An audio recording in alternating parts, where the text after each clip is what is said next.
Bonjour à tout le monde, c'est un immense plaisir de vous voir aujourd'hui et je tiens à vous remercier chacun d'entre vous de votre présence.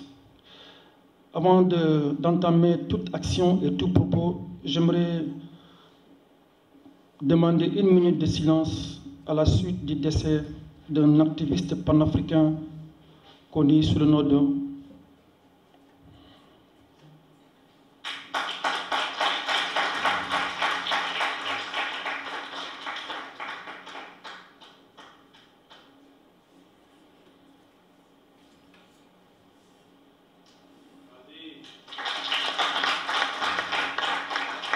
Kalala Omotoundé.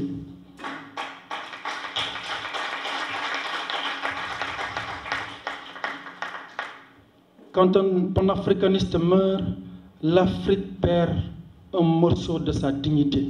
Voilà ce qui est arrivé il y a de cela 3 jours. Et je voulais tous ensemble lever 1 minute de silence pour le repos de son âme.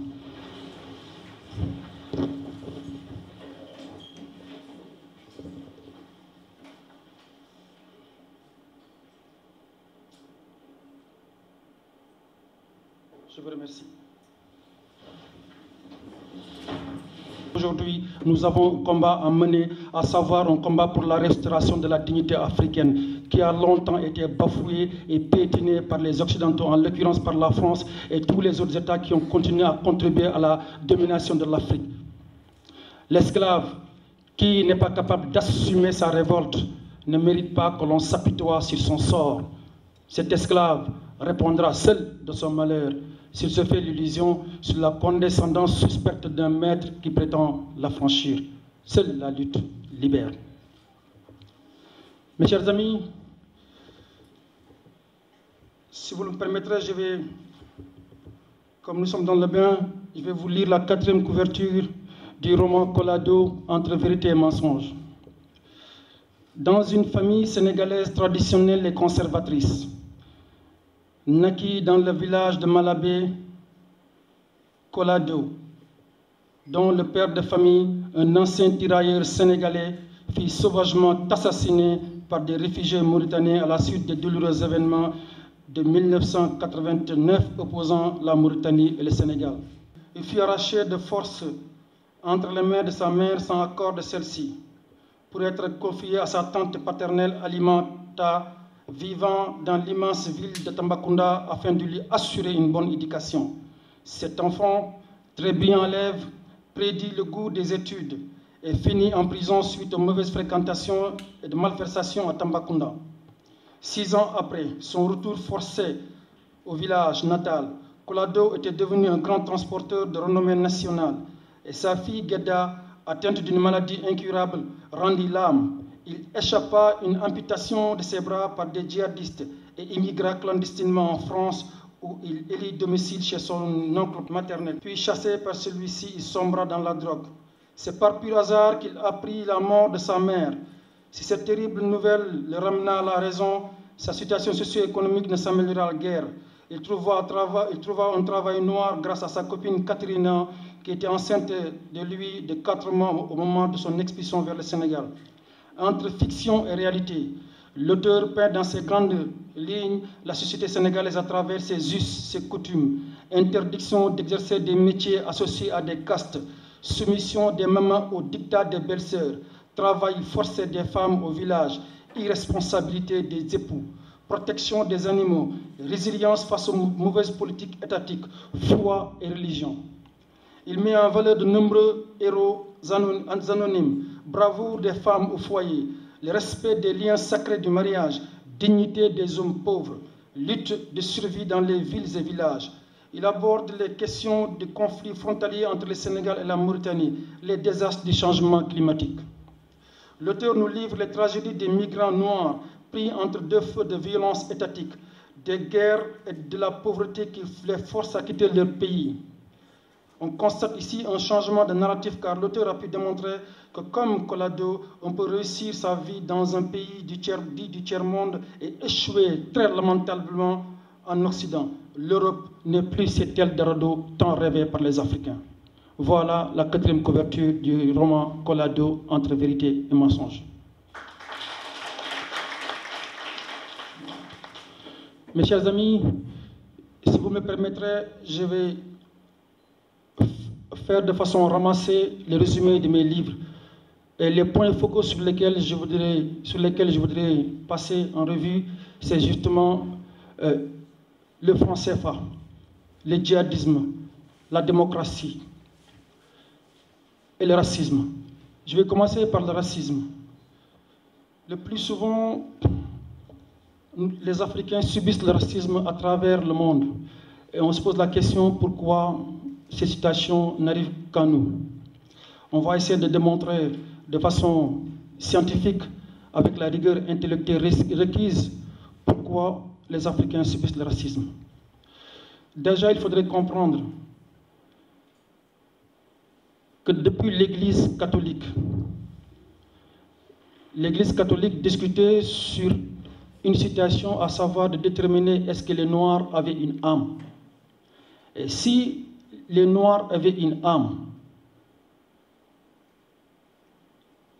c'est-à-dire tout simplement, en ce moment-là, l'esclavage va être analysé, est-ce que c'était condamnable ou pas.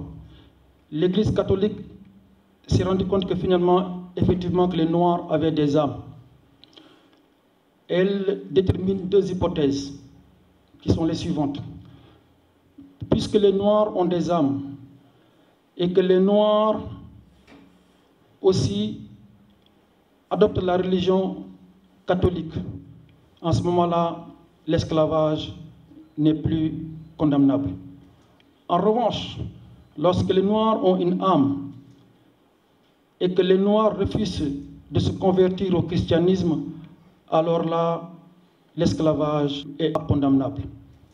Vous comprenez la position de la religion sur ça.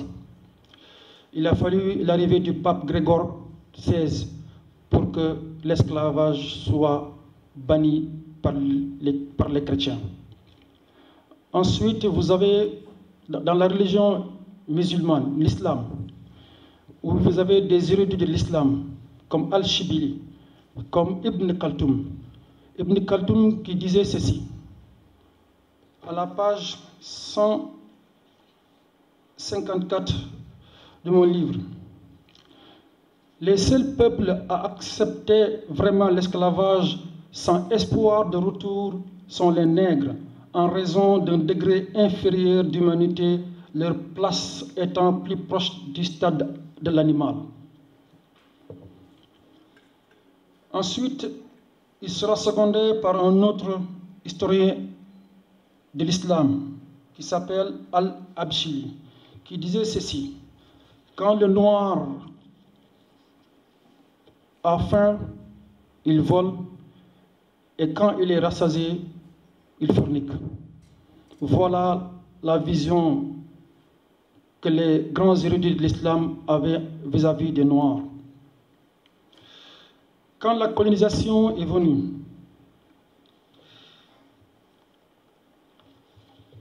Nicolas Sarkozy, à la suite des douloureux événements de 2005, qui a vu mourir électrocutés deux jeunes Africains, Zaïd et Bouna, il disait ceci.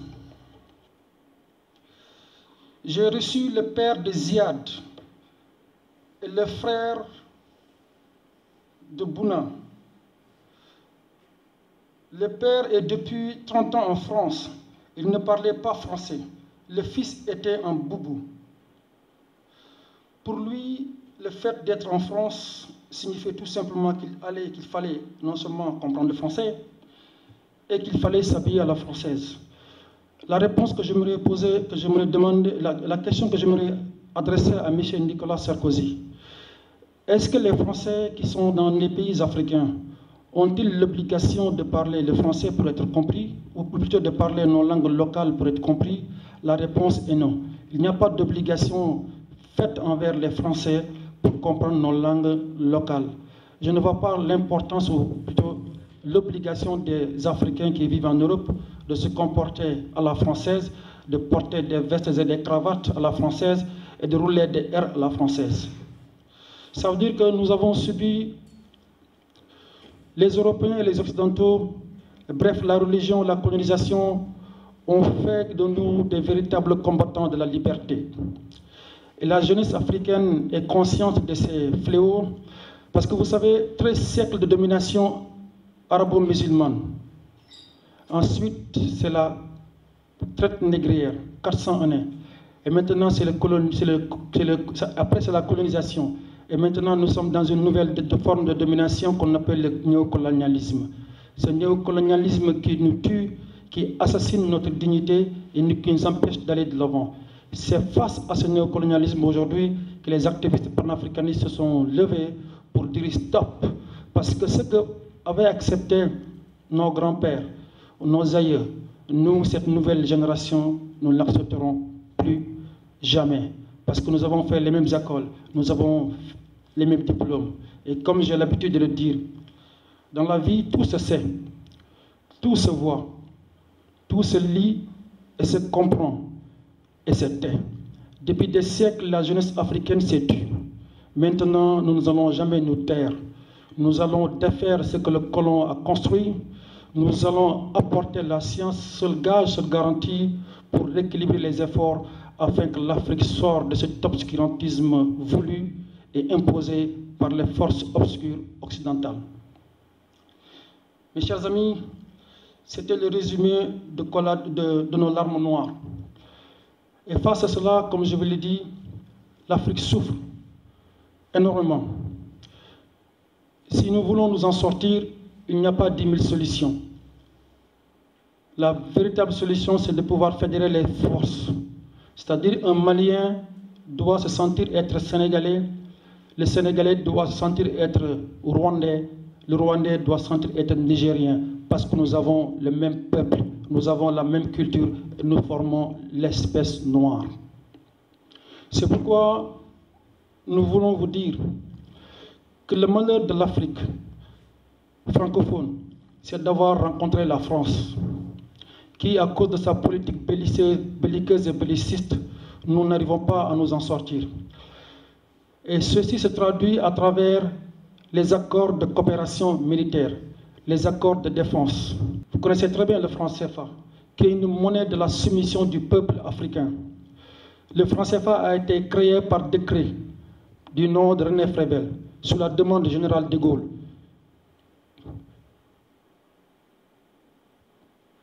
Ce qui fait que le franc CFA est une monnaie très très élevée, surévaluée. Et quand une monnaie est très élevée, surévaluée, très forte, vous allez vous sentir être tellement riche, tellement nanti, que vous pouvez tout importer ailleurs. Et quand vous importez des produits chez vous, vous créez de la richesse ailleurs, mais chez vous, vous créez de la dépendance, de la misère. Parce que vos chefs d'État, au lieu par exemple d'avoir le réflexe de créer une usine qui construit des montres, il va se dire que mon peuple est tellement riche qu'il va commander des montres à Paris, en Chine ou ailleurs. Donc cela crée, disons, de la paresse pour mettre des industries chez nous. L'autre aspect, c'est au niveau de la garantie. On vous dit que la France va garantir votre monnaie. Vous, vous êtes riche, vous êtes assis sur du pétrole, du diamant, du gaz, de l'uranium, bref, sur toutes les ressources du monde. C'est vous qui devrez assurer votre garantie, en tout cas assurer la garantie de votre monnaie. Donc pourquoi confier la garantie de votre monnaie à la France, qui n'a, comme j'ai l'habitude de le dire, que le vin et des femmes? C'est tout.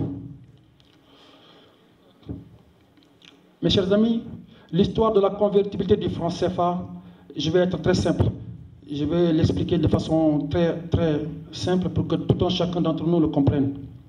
Si par exemple le Japon décide de donner au Sénégal 40 millions de leur monnaie, le won ou le yen, je ne sais plus, peu importe, c'est la France qui garantit cette convertibilité. En garantissant cette convertibilité, elle prend un pourcentage qu'elle se fixe elle-même. Tantôt c'est 20%, tantôt c'est 10%, hop, tantôt c'est 70%. Donc ça, c'est une arnaque de la part de la France. Et vos chefs d'État le savent, ils le savent très bien, mais ils n'osent pas le dire parce que leur fauteuil est en jeu. Donc ça veut dire tout simplement que la France vit, s'enrichit sur le dos des Africains. Toutes les aides que le Sénégal reçoit, que les pays d'Afrique francophone reçoivent, je peux parler de la zone UEMOA, de la zone CEMAC, la France a un pourcentage dessus. Mes chers amis, le franc CFA fonctionne à travers le compte d'opération. Dans ce compte, les pays d'Afrique déposent leur avoir extérieur. Depuis 1945, les peuples d'Afrique déposent très bêtement au sein du Trésor public français, non pas à la Banque de France, l'erreur que la plupart des activistes font, au sein de ce Trésor public français. Hop, tout récemment, à la suite d'une soirée bien arrosée, Macron et son ami Ouattara se lèvent et disent qu'ils vont changer le franc CFA en éco. Sans pourtant qu'il y ait une consultation populaire, ni l'Assemblée nationale n'a été consultée, ni un référendum n'a été fait, ni un débat dans les plateaux de télévision n'a été fait. Ça, c'est un manque de respect vis-à-vis du peuple africain. Parce que quand les Français et les Européens mettaient leur monnaie, il y a eu des débats, il y a eu une consultation populaire et les gens ont donné leur avis. Nous, nous sommes des consommateurs par rapport aux Européens et tout s'est fait derrière notre dos parce que nous n'avons qu'un pouvoir. Ils ont supprimé le compte d'opération sans demander l'avis des Africains. Vous, quand vous avez votre compte au niveau de la banque, si la banque décide d'arrêter votre compte, qu'est-ce que vous allez faire? C'est de demander à la banque pourquoi vous voulez supprimer mon compte. Si vous avez des raisons, et vous devez vous rembourser votre avoir. Mais les Français suppriment le compte d'opération et demandent aux Africains, circuler, il n'y a rien à signaler. Et ça, c'est également une arnaque de la part de la France. Et ça, il faudra le dire. Malheureusement, nos chefs d'État le savent, mais ils ne disent rien. Et quand nous, les activistes, on le dit que vous n'avez pas de sachant, ils préfèrent mettre à la place des plateaux de télévision des pseudo-économistes qui sont payés au solde de la France pour qu'ils vous racontent des barabins. Le rapport de Jean Néné avait dit ceci. Lorsque les pays de la zone franc exportent plus qu'il en importe, ils procurent à la France des devises. Celles-ci lui sont utiles lorsque, en même temps, sa balance de paiement est déficitaire. Cela veut dire tout simplement que lorsque la France a des difficultés financières, elle prend l'argent que les Africains ont déposé au sein du Trésor public français pour payer ses dettes. Et ça aussi, c'est une arnaque de la part de la France. Donc on va dire froidement que le franc CFA est une monnaie de la soumission, que le franc CFA empêche le peuple africain d'aller de l'avant. Vous tous, vous savez que le combat pour la libération de l'Afrique passera par un combat monétaire. Parce que si vous n'avez pas le contrôle de votre monnaie, vous n'avez pas le contrôle de votre bonne politique budgétaire, vous perdez votre temps, jamais vous allez vous en sortir. D'où le combat panafricain que nous menons et le combat pour que nous puissions sortir de cette monnaie capitaliste et de cette monnaie impérialiste. Maintenant, on va revenir sur la question sécuritaire, à savoir le djihadisme. Je vais expliquer de façon ramassée pour que chacun d'entre nous puisse comprendre d'où le djihadisme est né. En 1991, le Front islamiste du salut en Algérie gagne les élections législatives. L'armée refuse cette victoire et par la suite, le Front islamique du salut se transforme en groupe salafiste de prédiction et de combat pour entrer en rébellion contre l'armée. Par la suite, il y a ce même groupe fait allégeance à Al-Qaïda maison mère pour devenir AQMI au Maghreb islamique. Comme dans tous les mouvements djihadistes que vous avez, il y a toujours des problèmes. Il y a une fiction, une partie a quitté AQMI pour former le Moudjahou. Et de l'autre côté, en 2010, vous avez vu tous qu'il y a eu les problèmes liés à ce qu'on appelle le printemps arabe, qui a vu un certain nombre de pays dont les présidents ont chuté, comme Ben Ali, comme le président égyptien, bref. Ils ont tué Moubarak. Ils ont tué aussi Muammar Kadhafi. Et quand Muammar Kadhafi a été tué, une brèche s'est ouverte. Donc tous les combattants djihadistes qui étaient au Proche-Orient et au Moyen-Orient sont revenus au niveau de la Libye. Et par la suite, en 2012, il y a eu le coup d'État au niveau du Mali, qu'a mené le capitaine Sanogo contre le président ATT, Amadou Toumani Touré. Donc tout le mal vient à partir de là. Donc les mouvements djihadistes signent des accords entre eux. Quand Kadhafi a été tué, un combattant du nom de Iyad Ghali a formé un mouvement que l'on appelle Ansar-Din. Ansar-Din et MNLA ont fusionné les efforts. MNLA, c'est un mouvement national de libération de l'Azawad qui réclame l'indépendance au nord du Mali. Ansar-Din et MNLA ont fusionné pour annexer la ville de Gao. Et par la suite aussi, au même moment, Ansar-Din s'est allié à AQMI pour annexer la ville de Tombouctou. Donc les mouvements djihadistes naissent, forment des alliances entre eux, et ces alliances des fois se disloquent parce que certains sont pour la charia, d'autres sont pour l'indépendance, etc. Et par la suite, les Maliens ont demandé à ce que la France intervienne et qu'elle fasse un apport, une surveillance aérienne. La France est venue avec sa mission Serval en 2013, qui avait 3000 hommes. En 2014, la mission Serval s'est transformée en mission Barkhane pour être, disons, à 4500 soldats français. Et tout récemment, à la suite du sommet du G5 Sahel qui s'était passé à Pau, ils ont créé la force Takuba de 600 hommes. Donc, ce qui fait un total à peu près de 21 000 soldats, de 6 000 soldats français. De l'autre côté aussi, vous avez la force MINUSMA, qui est une force onusienne. Donc, si on fait la sommation de l'ensemble des forces, on se retrouve à plus de 21 000 soldats au Mali. On a remarqué que plus le temps augmente, plus le nombre de djihadistes est le même, ils sont à 200, plus le nombre de soldats français augmente, et plus le nombre de populations tuées augmente, plus le nombre de femmes violées augmente. Donc, nous nous sommes dit que la véritable présence de la France au niveau du Mali, ce n'est pas pour aider le peuple malien, mais pour défendre ses intérêts, à savoir la protection du mine d'uranium qui se trouve à Arlit et qui est exploité par la multinationale française Areva. Et quand les Maliens demandent à ce que la France quitte, la France refuse. La France dit qu'elle est au bon endroit. Il a fallu l'arrivée d'Assimi Goïta pour voir les Français être chassés au niveau du Mali avec une indignité abyssale. Si vous voyez, même le président du Mali n'avait pas le droit d'aller au niveau de Kidal parce que la France en a décidé ainsi. Cela me permet justement de terminer cette partie en vous parlant de la démocratie. Quand vous êtes un président de la République, quand vous interdit d'accéder dans l'une des villes de votre pays, cela veut dire que vous n'êtes pas indépendant. Et toute personne qui dira que dans l'Afrique il y a un pays indépendant, cette personne-là dit ce qu'elle veut. Nous n'avons pas d'indépendance. Les indépendances que nous avons en Afrique, c'est des indépendances basées sur du papier, du drapeau et de l'hymne. Mes chers amis, je vais chuter sur ce dernier point, à savoir la démocratie. Le plus souvent, j'entends les gens dire que le Sénégal est un pays démocratique. J'observe la personne, je la regarde, je souris et je passe. Je me dis qu'elle n'a rien compris. Parce que la démocratie, c'est quoi? Le point d'entrée de la démocratie, c'est le respect des libertés.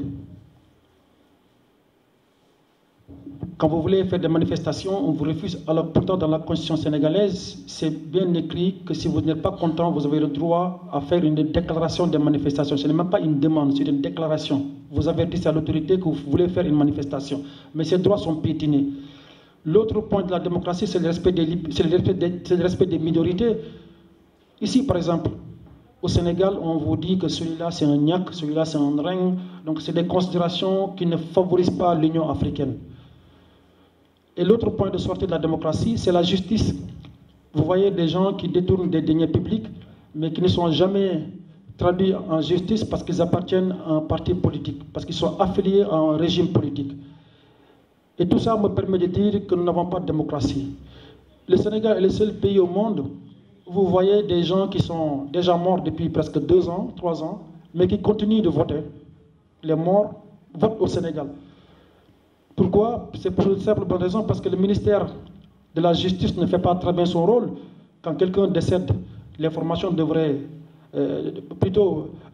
quand quelqu'un décède, l'information devrait revenir à celui qui organise les élections pour lui dire que la personne est décédée et que son nom est enlevé de la liste.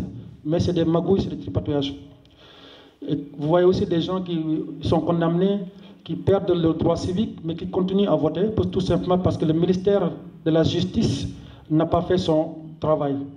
Il n'a pas remonté l'information au niveau du ministère de l'Intérieur pour que cet individu-là soit enlevé de la liste. Parfois, ils le font volontairement parce qu'ils savent que la personne qui est décédée et votera pour lui.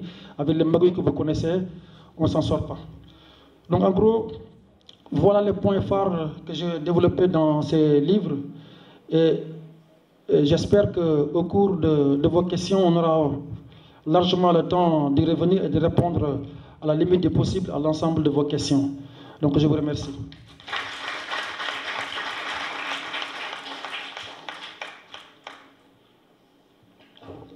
Merci beaucoup, M. Mimodia Ladyman, pour cette brillante présentation de vos 3 ouvrages. Et à travers votre présentation, on voit nettement que bon nombre de problématiques dont nos pays africains aujourd'hui font face ont bien été détaillées et critiquées. Nous pouvons parmi cela noter le franc CFA, la monnaie que nous utilisons, la problématique du djihadisme, la problématique de la démocratie, la problématique du racisme, pour ne citer que cela. Mais en somme, nous pouvons retenir que dans vos ouvrages, vous pointez du doigt la responsabilité de l'ancienne puissance coloniale sur la situation actuelle de l'Afrique, avec notamment certains instruments de domination à travers des accords entre coloniales et pays africains. Il y a les accords monétaires que vous avez su relever, notamment avec le franc CFA, la problématique du taux de parité fixe avec l'euro, la France qui garantit cette monnaie, le principe de libre convertibilité et de libre transférabilité des capitaux, qui en réalité ne font que bénéficier aux multinationales françaises. Vous avez également parlé des accords militaires entre la France et les pays africains, notamment le Mali. Le plan Serval, l'opération Serval, l'opération Barkhane, avec des milliers de soldats réunis, mais qui n'ont pas pu régler la problématique du terrorisme.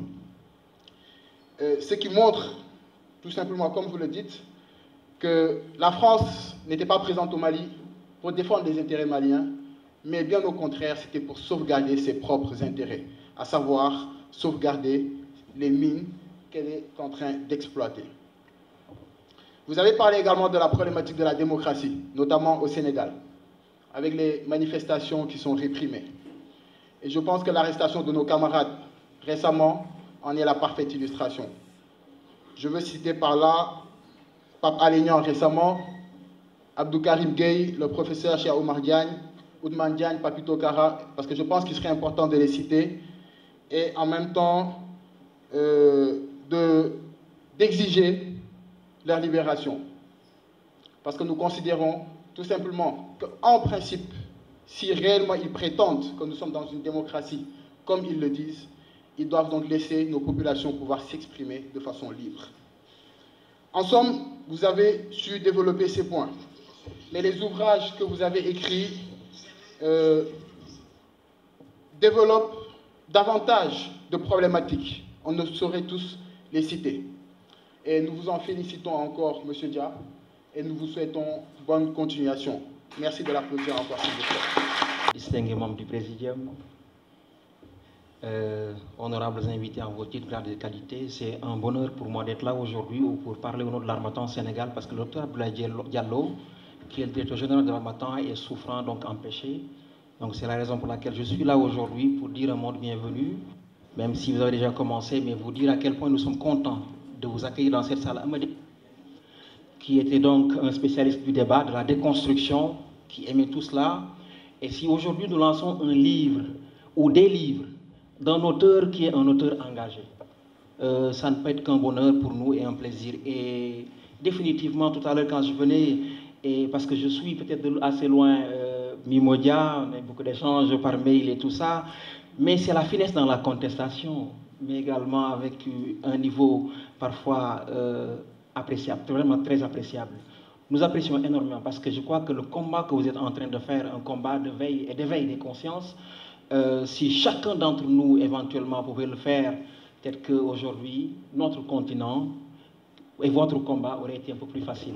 Je crois qu'il y a un savant qui disait que c'est quand tout un chacun se sent concerné que l'on fait une communauté pour tous. Et donc votre combat, l'Harmattan se sent concerné par cela. Parce que les idées que vous défendez, ce que vous voulez aujourd'hui, par rapport à beaucoup de questions telles que la souveraineté monétaire, et la souveraineté de façon générale, ce sont des questions également qui concernent l'Harmattan. Parce que quand nous avons implanté l'Harmattan en 2009 ici, parmi les idées que nous voulions défendre, c'est de démocratiser l'écriture, la publication d'ouvrages. Pas que dans d'autres cieux que les gens aient la possibilité de sortir facilement des bouquins. Parce que j'ai vu quelqu'un qui sort un bouquin sur comment faire rigoler un bébé, et qu'ici au Sénégal, que des gens qui ont des thématiques beaucoup plus importantes ne puissent pas éditer leurs livres, qu'ils ne puissent pas partager ce qu'ils ont à dire. Et donc aujourd'hui, je vois qu'en Afrique, au Sénégal, il y a énormément de jeunes qui ont beaucoup de choses à dire et il faut leur faciliter cela, leur donner la possibilité de dire au monde ce qu'ils pensent du monde, comment est-ce qu'ils voient le monde, l'avenir de leur continent et qu'ils le prennent en main. Et c'est en cela que moi, personnellement, je voudrais que l'on applaudisse très très fortement pour Mimodia, pour ce que vous êtes en train de faire, mais également tous ces jeunes qui sont avec vous, pas avec vous forcément parfois parce qu'il y a d'autres tendances, je crois qu'il y a plusieurs tendances dans la lutte et plusieurs branches, donc, mais le même dessin, le même objectif. Je vois M. Touré qui est là, que je suis aussi énormément dans, et nous vous encourageons tous. Je crois que c'est ça, que chacun se sente concerné, et c'est pour cela que notre communauté, un jour, on parlera de nous, parce qu'on dit que le 21e siècle sera africain. Je crois que c'est parce que, éventuellement, pour certains, c'est parce que ce sera un énorme marché pour venir déverser tout ce qu'ils veulent ici. Mais est-ce que c'est ce que nous voulons? Je crois que ce n'est pas ce que Mimodia aurait aimé. Il voudrait que notre continent plutôt soit le continent qui exporte, qui soit le continent éventuellement, un continent extrêmement respecté mais puissant aussi. Et je crois que votre travail d'éveil, avec ces jeunes générations-là, parce que c'est eux qui vont peut-être éventuellement prendre les rênes de ce pouvoir, qui aujourd'hui déjà commencent à têter vos idées, votre idéologie. Et moi, ça me plaît parce qu'au fur et à mesure que l'on rencontre des jeunes, la plupart des jeunes aujourd'hui sont dans cette dynamique. Votre combat, je ne dirais pas qu'à 100% que vous avez gagné, que nous avons gagné, mais nous sommes sur la bonne voie. Je vous remercie de votre aimable attention. Donc, en prologue même, je disais donc qu'il est rare que s'allie la maîtrise du verbe et la profondeur de l'émotion, que s'accordent la diction et le don. En cette harmonie paradoxale, le meilleur se révèle. Mimodia s'est révélé. De par ses pensées, ses écrits reflètent sa profonde connaissance de l'histoire africaine, sa vision de l'avenir africain et son souci des pays africains. Monsieur Mimodia, vous êtes un exemple, vous êtes une fierté. Vous avez comme mot d'ordre, non pas chacun pour soi, mais tous pour la cause commune. Monsieur Mimodia, vous êtes un panafricaniste multidimensionnel, vous êtes un exemple, vous êtes une référence, vous êtes une fierté, vous êtes notre fierté. Merci de votre aimable attention.